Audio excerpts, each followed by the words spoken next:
All right, guys. As promised, I am making a follow-up video to Jagex's proposed stackable clue solution.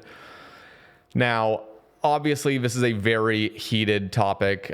We've got a lot of people talking on Twitter and on Reddit and on Twitch and YouTube now. And there's just a lot of people talking about it. And it seems as though most people are not satisfied with Jagex's solution to this.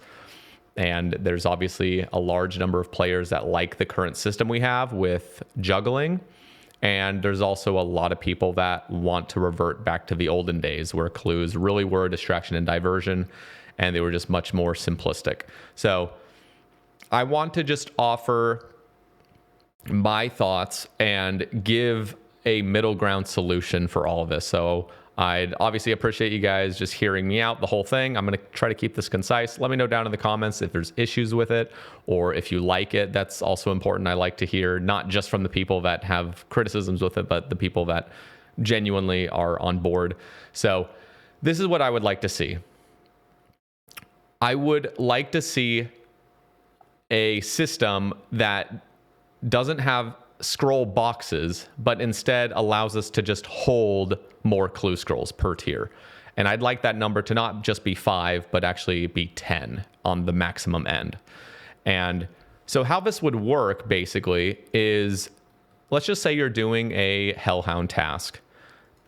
You're doing your Hellhound task, you see a hard clue, you pick it up, and it's just a clue scroll that you've picked up. And then you kill a few more Hellhounds, you get another one. You pick it up. You can actually just hold 2 unique different clue scrolls that are hard, and you're good. And you can just solve both of them at the same time in your inventory. And then you can pick up a third and a fourth and up to 10 of each unique tier.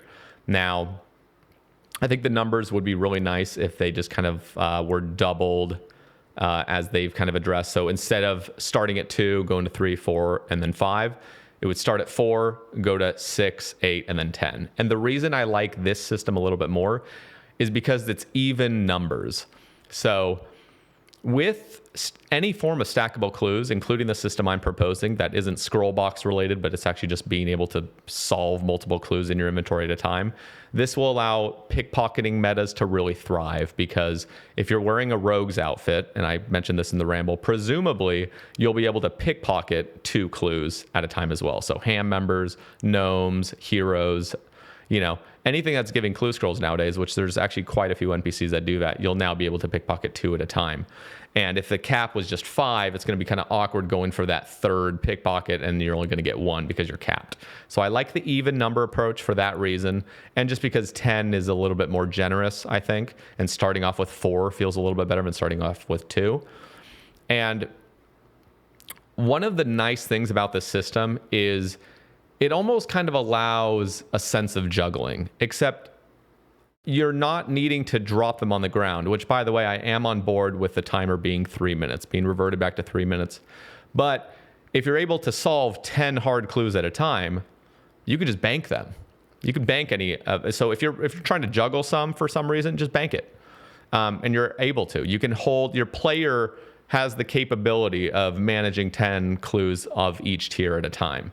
So that could be 5 in your bank, 5 in your inventory. I guess technically you could drop it for a second, you know, just like you're still going to have a 3-minute timer, but ultimately you're just going to be solving 10 at a time for any tier if you're really into clues. And if you're not really into clues, you can just get a couple hard clues from your task, or even imagine beginner clues. If you're trying to get your 600 beginners, just go kill a bunch of goblins, go pick up 10 beginners and solve them all at once. And here's the really beautiful part about this. Instead of the system of the scroll box where you can just withdraw 1 at a time and you have to solve just that 1, now you have a bunch of clues in your inventory, up to 10.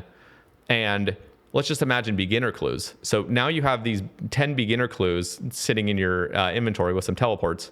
And you're just going to start clicking on the clues. And if you have like a plugin that shows you kind of like what that clue actually is without opening it, that's going to be beneficial as well. But if you're a non-sweat, you're just going to kind of see the clues that you have. And then maybe 3 will send you to Charlie the Tramp. And how I imagine, and again, this is going to be slightly difficult to code, I imagine, because we don't actually have the system in place, which is really the only downside to a system like this. And I'm going to continue to share what this system really would entail. But let's just say you have 3 Charlie the Tramp steps. Well, you're just going to click it, and the clue like on the highest point of your inventory is going to be the one that's prioritized. I imagine that's how it's going to work. So when you click on Charlie the Tramp, he's going to be like, hey, do this. And then obviously you got to do that step for that beginner. And then if you talk to him again, or you could just like drag the clue over, you know, however it's going to work, I'd imagine it's prioritized by the top listed clue for identical steps. And for a system like hard clues, let's say you're doing your Hellhound task, you get 5 clues. One of them sends you to the agility pyramid. Well, I'm not going to do that one yet. I'm going to go solve these other 4 that are in my inventory. And then, oh, hey, I just got another step. That's agility pyramid 2. Now I can go run up to the agility pyramid and solve 2 steps in one. I'm going to go there. The double agent's probably going to glitch just like he always does when you're solving multiple clues at once. But you're going to go there, talk to Yuri, and then talk to him again immediately afterward because one of the clues will update. And then the next clue will obviously be agility pyramid as well. And you just get 2 solves in one, which is going to be really cool because one, it adds some complexity. It adds a little bit more, decision making in your clue solving. And I think that's a nice middle ground for the people that actually want that complexity and are going specifically for clues. They're cloggers. And yes, we'll have removed some of the complexity from the older system. But again, I'm with Jagex here, where that was really an unintended feature that was just kind of given to us unpulled. And I personally, this is just my own take. I know other people can say, hey, clues are more fun with this juggle tech. Again, the whole game's subjective. In my personal opinion, I think it's a healthy way to go back and revert to having no items just be lasting on the ground forever. I mean, just to throw an example, imagine we just all of a sudden could just have food last on the ground for an hour. I mean, are we just going to keep that until the end of time, even though it's like, it's fun. It's fun to do that. It's fun to just jump or throw a bunch of food on the ground for some boss encounter or something. But we could probably agree that, okay, maybe we should just go back to the old days where, okay, things despawn over, a short period of time. So again, that's a separate issue, but I'm trying to just share how I can see this going forward. That's a solid middle ground. And I think that is having up to 10 clues. They can all be in your inventory at once, and you can bank them. You can do whatever you want. You can pick up more. You can drop them if you can't solve it. And that's just going to be how it is. And then I want to also just give this as an example for master clues, because some people might be like, what about master clues? How's that going to all work? And I was thinking, because one of the features of a master clue are those triple steps. So a lot of people will have their certain perfect master that has like the shortest triple step, and they carry that around with them all the time. And how I can imagine solving masters with this solution that I'm proposing, which is, having like 10 masters in your inventory for the people that want to do that.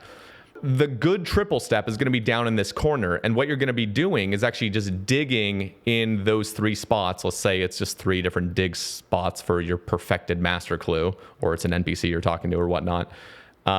You're just going to go to those 3 spots repeatedly. And every time you get the 3 torn pieces, when you complete it, when you combine them, what it's actually going to do is it's going to complete the most prioritized clue. So that's going to be the one highest in your inventory. So let's say you have a triple step up here that you don't want to do. It has Dragon's Eye and like 2 wilderness steps. Well, these 3 torn pieces are now going to complete that clue right here. And then you're going to maintain that really nice master down in the bottom of your inventory. So now that clue got completed, and now you just do the same thing. You go back and dig those 3 nice steps, which, by the way, can be even more beautiful if you have 3 really fucking nice steps that have the exact same step. So imagine you have 3 masters now down in the bottom of your inventory. Step 1 on one of them is like Priff Onion Patch. Step 2 on the second clue is Priff Onion Patch, and step 3 on the other one is Priff Onion Patch.